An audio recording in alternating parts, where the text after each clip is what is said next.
This is Thank You Mama, weekly lessons from mothers all around the world.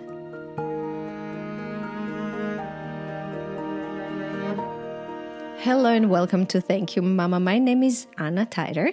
My guest today is Meredith Maran. Meredith is a book author, a book critic, and a journalist. She has published 12 nonfiction books. Several of them became bestsellers, and a very successful first novel. Meredith writes features and essays and reviews for People magazine, Los Angeles magazine, Washington Post, New York Times, the Los Angeles Times, and many other outlets. I am a big fan of Meredith's book, Why We Write, which is compiled of stories of 20 American best-selling authors who write about why they write, their urge to write. I can really highly recommend the book. And Meredith also wrote Why We Write About Ourselves, which I should read as an author of 2 memoirs. Meredith, I promise I will order it. Welcome. Thank you. It's great to be here, and thanks for you and your enthusiasm. Yeah, I'm so excited you're here, and I have flashbacks on when we met 2013 at the Happier Hours, which was a very fun monthly meeting of women who write, and there was always a wonderful author presenting one of her books, and you were there presenting Why We Write. Yes, those were great days. We would have authors come into town and host them for reading and a book signing and delicious food, and it was just wonderful. It was wonderful. Glad you got to go. I miss those. I miss them so much. Are they not happening in LA anymore? Not in the same form. It's sort of morphed into some different things, but yes, it's not exactly the same anymore. And then COVID, Oh, COVID, yes. Everything, yeah. No, it's a black hole in my mind. Which COVID? What are you talking about? Yeah, right. Oh, 2 years, lost 2 years, it's sad. It's going to get better. Tell me about your work and tell me about your books and your writing. It started a long time ago. That's the biggest thing. I published a poem when I was 6 years old in a magazine called Highlights for Kids, which was a publication distributed through all the public schools in the States. And that was it for me. As soon as I realized I could write something and someone would print it, and then I got to read it in front of my whole school, and I heard the applause, saw my name in it, all the ego things sprung to life for me. So that was kind of the beginning. And then I always had been writing. I'd been writing just for myself from the time I could hold a pencil. It was my way of, and still is, my way of kind of coping with the good and the bad in life. I always wanted an audience, and whether there was just me as the audience of one or I was writing for a publication, it always was very satisfying to me to sort of condense my thoughts, my experiences, the world into words. Did you study writing? Did you go to school for it? Because in Europe, Nope. you don't study writing. You just become a writer. No, I hated school. Parents, close your children's ears. I really could not stand sitting down. I couldn't stand being still. I couldn't stand, the structure of it. So, no, I just did it. My father wanted to be a writer. He wrote a lot of plays that never got produced, but he really enjoyed doing it. And I grew up very cognizant of the level of rejection if you try to, get public recognition for your work. But I also grew up knowing that writing was a thing you could do, and I really wanted to do it. So you just jumped into it? I can't remember a time that I wasn't doing it. Oh, wow. Yeah. You're like my mom. My mom was a very famous movie actress. Oh, really? Yeah, and she never studied acting. Interesting. She never started acting, and she claims that that's where her quality came from, because she was very, very natural on screen. And she kept being asked about this, and she always said that she thinks the school would destroy her acting if she ever took so classes. Interesting. And when writing discovered me, and I published my books, and then I was thinking about, should I try getting an MA or something?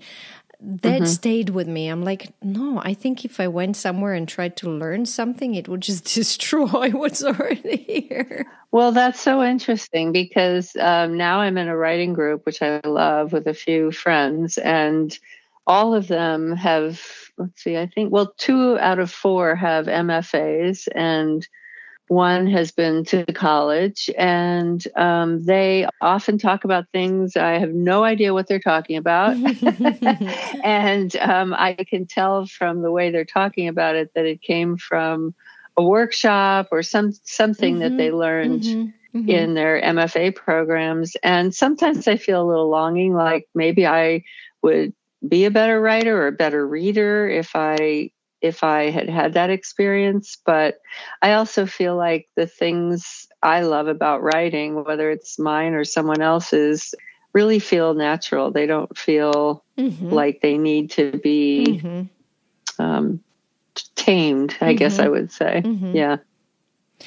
One last question. 12 books is a lot. Do you have a favorite? It's actually 14 when you count 14? The novel, and and 15 if you count. I published, when I was just starting to write again as an adult, I wrote a lot of poetry. That was how I got started back with writing, and I didn't even try to get it published by a mainstream press. I just took it to the copy store and made books and had readings. And anyway, I think that might be my favorite book, to tell you the truth. It's a little spiral bound thing that cost me, I think, $3 to produce. And I think very often about the poems. Yeah, I really love them. I love it. Let's tell my listeners how we got here. Okay. We got here because I was on Instagram and I saw a picture you posted of yourself with your mom. And I forgot what the words were exactly, but you wrote something about how you had a complex, let me put it that way, relationship, and now you are friends. And I got so excited because I love these stories. When I created this podcast, I really wanted to avoid the trap of it being just glorification of mothers. And this is why I love having guests who had a little different and more complex relationships with their moms, and they still learn something from them. So I wrote to you and I'm like, Meredith, I love this. Be my guest. And I'm very excited you're here. Yeah, well, it's true. My mother and I were the worst of enemies for 69 years. And do you want me to tell you the story of what changed? Okay. I do. But maybe first let's introduce Mom. Her name is Rita.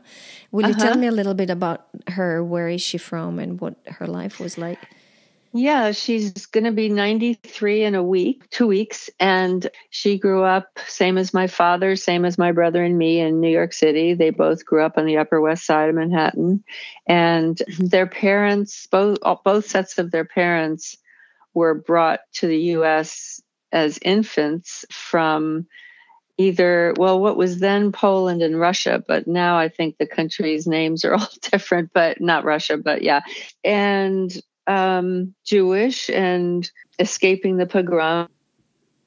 And so they grew up in very much first-generation families. A lot of fear, especially after the Holocaust, and a lot of shame, I think I would say. There was, unfortunately, it's a side effect. I've experienced it myself many times. A side effect of grief sometimes is, when things are so awful, you just start believing that you brought it on yourself in some way. And there was a lot of that, I know, in my grandparents. And she my father started dating when they were 13, and they got married when they were 19.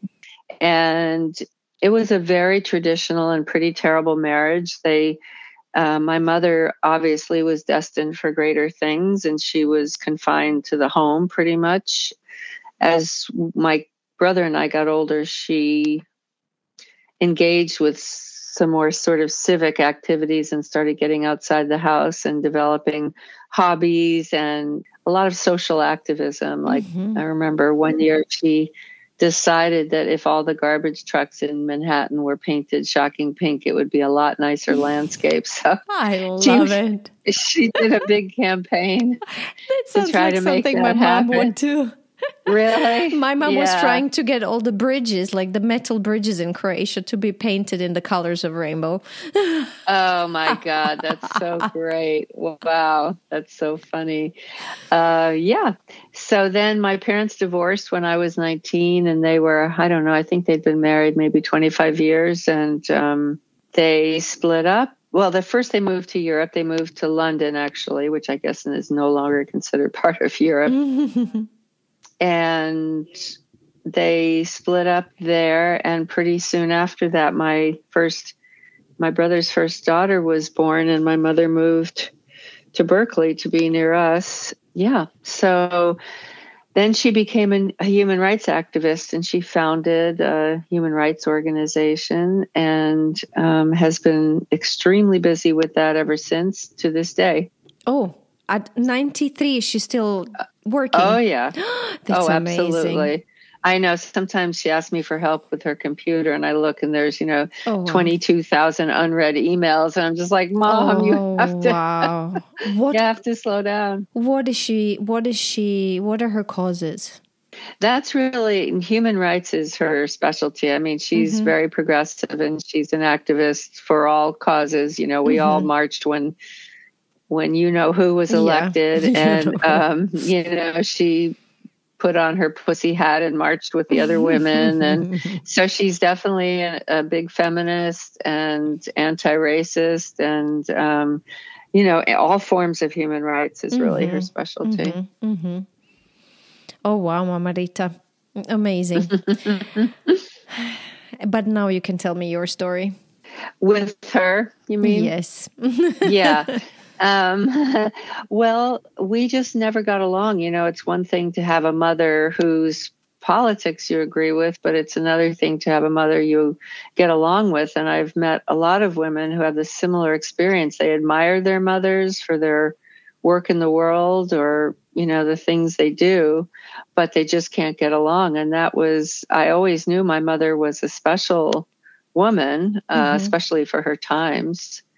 But at the same time, we just were at each other's throats all the time. I mean, we really could not be in the same room. We couldn't, see eye to eye. I ran away from home when I was 16 because I just thought, I can't live like this. And it was really a nightmare. It was so sad. I mean, we were both really sad about it for decades.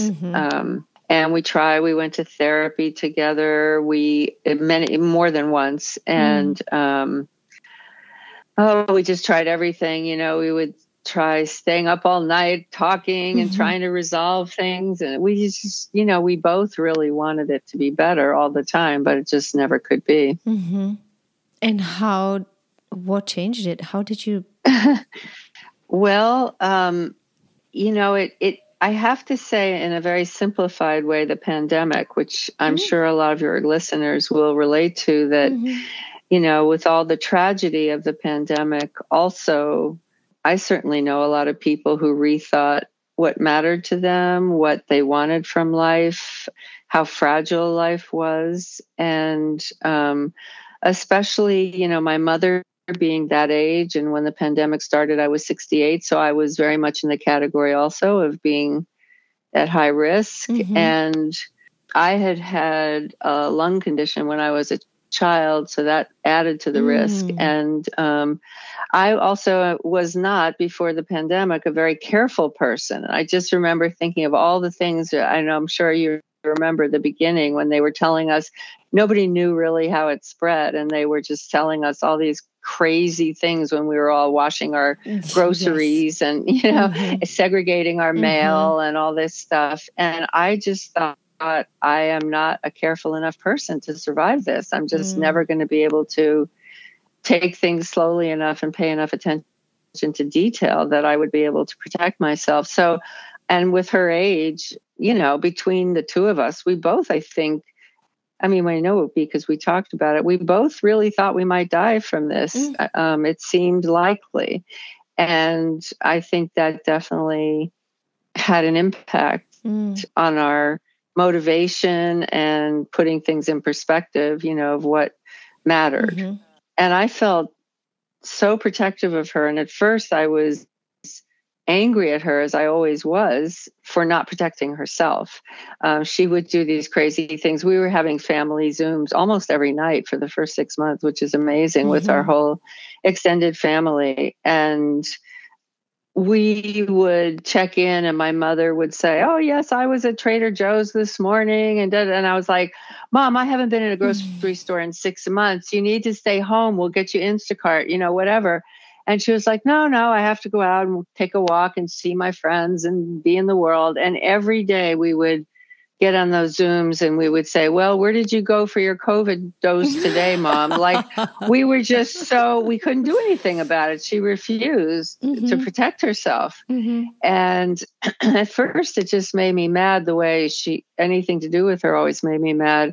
But then I just realized I would feel terrible if she died. It wasn't just that I was annoyed. It was that I didn't want to lose her. And I think that definitely began a process of seeing each other differently.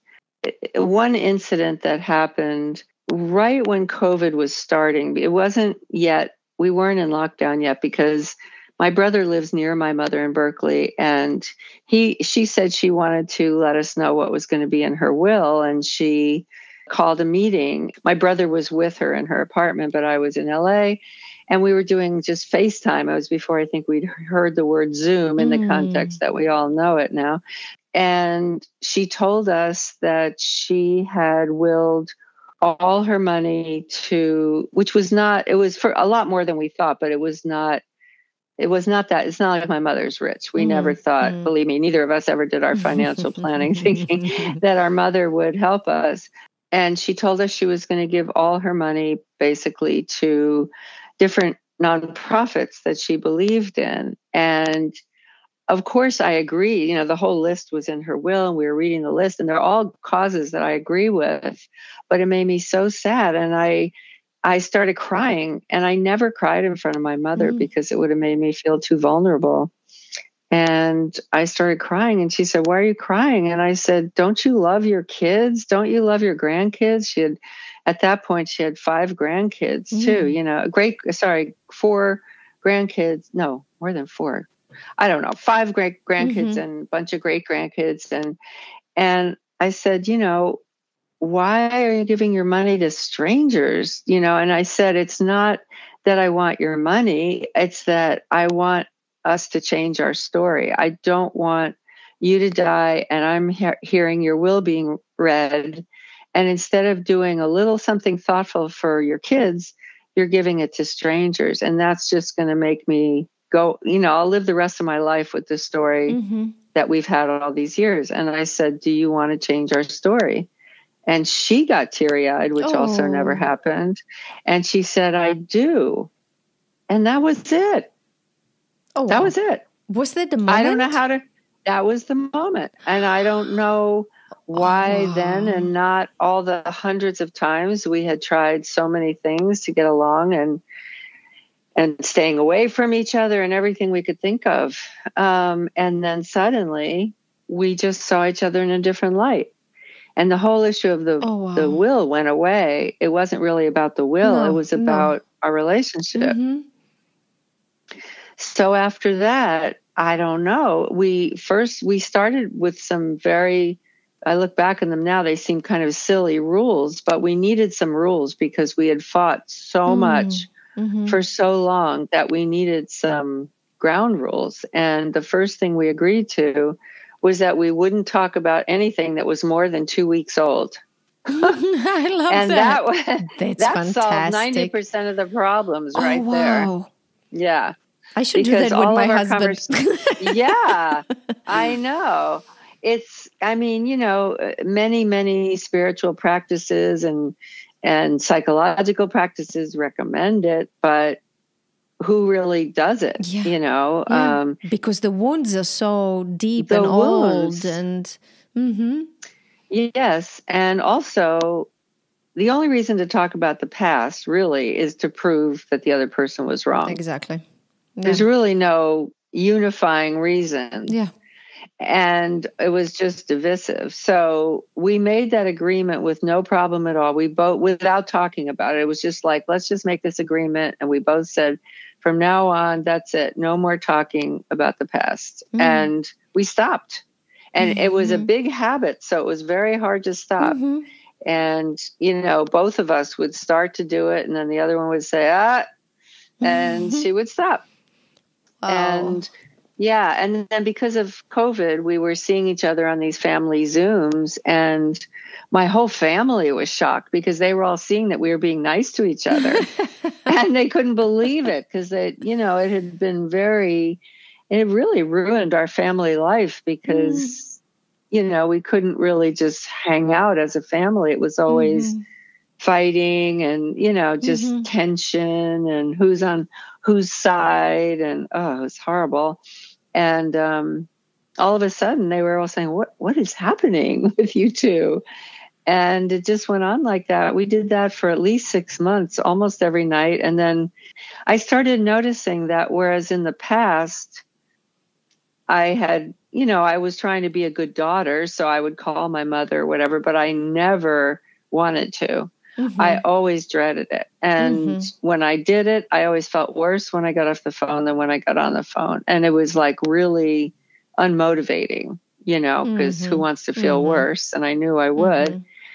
And then all of a sudden I noticed that if we didn't have a family Zoom one night, that I would call her anyway, because I just wanted to talk to her, which was insane. I just couldn't believe that. But it was true. So, yeah. And then over those months, we just got into the habit of talking all the time. Have you seen her since then? Yes. We saw each other for the first time Mother's Day, this past Mother's Day in May. We had a big family gathering. And the night before the gathering, I said to my mother, we are going to hug each other for the first time in our lives tomorrow. Oh my God. And she said, And she said, I know, I've been thinking about that. And nobody could believe that in 69 years, my mother and I had never hugged, but it was 100% true. That's incredible. I know. And she came in the house. I was there and oh my God, it was so emotional. And the whole family was kind of in a little circle, especially the little kids, the grandkids and great grandkids were just around us, just like their mouths were hanging open. It's not that often that you get to see a mother and daughter hug for the first time in 69 years, It's really something. I'm speechless. I'm so deeply touched. Because I'm thinking about what a present you got. Like it must be incredible that at 69 you got your mom. Exactly. That's I don't incredible. even know what words. I'm like you. I mean, no. The reason I don't know if you saw Are you writing about it? Well, I was just going to ask if you saw the story I did for O Magazine, the Oprah magazine. No, I have to read it. No. Yeah. Can we attach the link to episode notes so the listeners can read it? Well, I have a link to my website, has it posted there, so you can see it there. Okay, yeah. So I'll put it in the episode notes so whoever is listening, if they want to read, they can find it. Great. Yeah, it's a short piece, but what happened was, my people, my friends, and I'm also in AA, Alcoholics Anonymous, and I told my sponsor, of course, she was aware when she met me. My mother was my worst enemy. And now suddenly she was hearing these stories of my mother and me. And she's a writer too. And she said, you have to write about this. So I wrote to O Magazine, which I've written for a few times before, and they took it right away. I wrote them like a letter. It wasn't even an article. It was like a pitch, but just telling them what was happening, the basics. And they printed it. They just wrote me and said, we're going to print it as is. And I was like, what? That was just my notes. Yeah. But fine. So they did. Yeah. And my mother and I actually wrote it together because she happened to be here. It was during that time in May that she was here, and we worked on it together. And then they had to interview her to make sure, to fact check and make sure that everything I said about her was true. And she was sitting in my car. We were doing it on the car phone. And she said, she whispered to me, everything you wrote is wrong, but I'm not going to tell them that. Some things never change. She never agreed with a single word I've written. So she kept to it, but in a way it made it better because it was like she was sacrificing her own version of events in order to support me in my career and getting the word out. So it was really nice. Meredith, this is so beautiful. I'm very deeply touched and excited and happy for you. It's beautiful. Thank you. It's beautiful. Yeah, thank you. Yeah. Let's jump into lessons. You send me some very, very beautiful lessons. I can't wait for you to share them. Well, let's see. The first one, I'm just looking to see what I wrote you. Do you want me to tell you? I do. I want you to tell me. I love this one. Don't give up before the miracle. Yes. This is something I learned from Alcoholics Anonymous. They always say, I have my list in front of me now. I'll spare you. That it's a general thing for life. I think that, there's many ways, many cliches that mention this, that, it's always darkest before the dawn or whatever, or for people who are ill to keep fighting because you never know when they're going to come up with a better treatment and things like this. And in AA, like obviously when you're trying to stay sober, it can be very painful. And there are many, many times when you're going through that process that you just feel like it's not worth it, and it is never going to happen. Maybe you can stay sober, but you can't ever feel good. So what's the point? You're always going to be struggling with wanting to drink or use drugs or whatever. So that's really where I learned this expression, don't quit before the miracle, because in fact, a lot of people, when I'm in an AA meeting, will say, I was at the absolute end of my rope. I couldn't stand another day like this. I didn't see how I would ever be one of those people who's in a meeting and says, oh, my AA saved my life and all this. And then the very next day, something happened that changed my life, And I've heard so many of those stories that it has really taught me, I think it really helped me with my mother to believe that something that seemed impossible was actually possible. Yeah. What a beautiful lesson. Yeah. And then I just jotted down a few others when you asked, that no one is all one thing, good or evil, not even your mother, or maybe especially your mother, because I think I think it's very easy to see certain people in your life. I know I've done this with my AA sponsors, with teachers of different kinds, that, you want to believe that somebody is perfect. And that whatever they say, you can rely on it and believe it, and that they're always going to be there for you in exactly the right way. And it's just not true. And conversely, my mother nobody could have been the demon that I made her out to be. No one is all bad. And finally, I had to realize that about myself before I could realize it about her. Because, of course, hating my mother did not make me feel good about myself. I had horrible self-esteem about all this. I thought, who doesn't love her mother? That's just awful. And it made me feel very evil or mean spirited. And it didn't go at all with my politics. I'm an activist because I believe everything can change. You can't be an activist and think people can't change. Those two things don't go together, because for the world to change, people have to change. So that was a big thing I learned, was just to look for the good, even in the people you think are the worst, or to be able to tolerate the imperfections in people you think are perfect or you want to be perfect. Yeah. And then another one is, this is a very common saying, but I think it's so apt. Is it a anger common is saying? Like drink. You've never heard it before? I've never heard it before, and I so needed to hear it.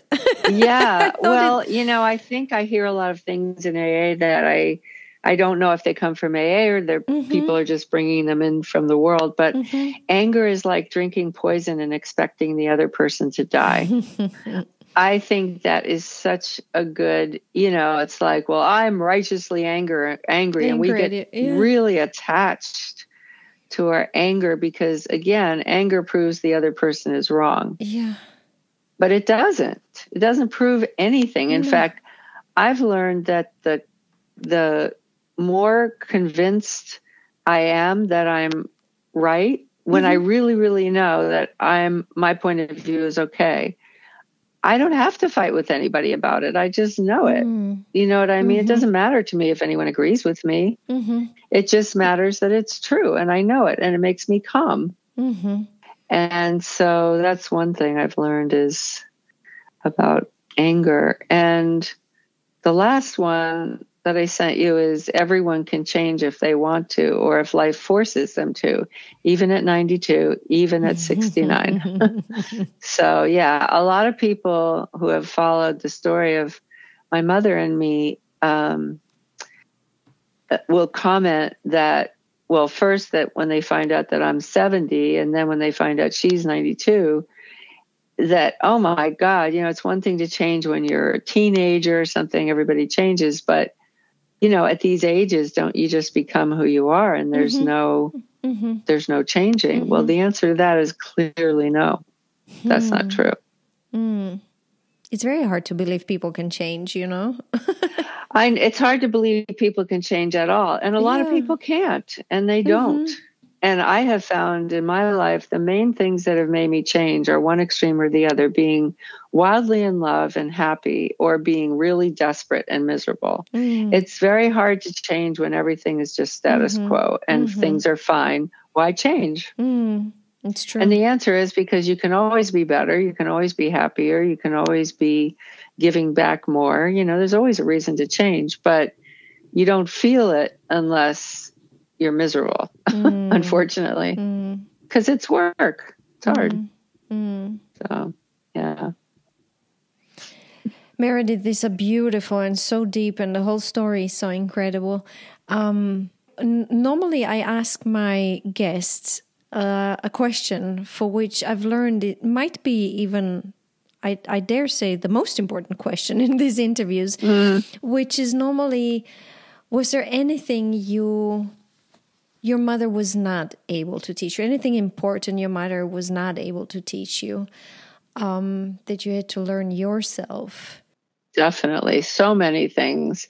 And I'm still working on her. I still, she's a lot closer to the Holocaust generation than I am. And she has really deep-seated fear and pessimism and anxiety. And, she always sees, well, I won't say always, but a lot of times she sees the worst version of how things are. And I am working on her to lose that, to try to see the possibilities of positive change instead of always negative.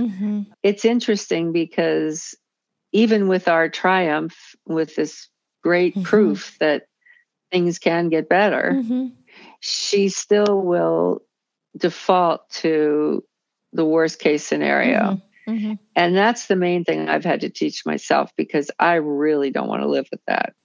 She's just many times, especially with the state of the world, she'll just be so freaked out and so yes.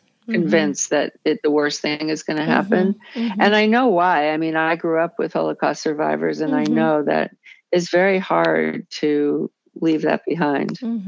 But anyway, I'd say that's the biggest thing, is about anxiety. Is there anything else you'd like to share before we recap? Well, I would just encourage anyone who's listening, even if your relationship with your mom is whether it's you think it's perfect or whether it's terribly troubled, just think about what matters. A lot of what happened for me was that I realized if she died and we were in that state, or I died for that matter, and we were in the state we were in, I would have never been happy the rest of my life. I would have always felt that I wasn't the kind of person who could get over myself enough to love my mother. So I think it's sort of that giving the other person poison idea that, don't let your pride or your need to be right or your self-righteousness get in the way of healing things with your mother. Meredith, I'm thinking about, Thank You Mama is growing, and it's going to become a beautiful book one day. I started working on workshops because I'm dreaming of getting women together, and to talk about these experiences and lessons and their mothers and what we learn from them and what we take and what we should just drop and what we should keep. So right now, thinking about this workshop, I had a beautiful relationship with my mom. It wasn't perfect. And nobody is perfect. But I'm reading a lot of books about the mother wound and, mothers who can't love and things like that.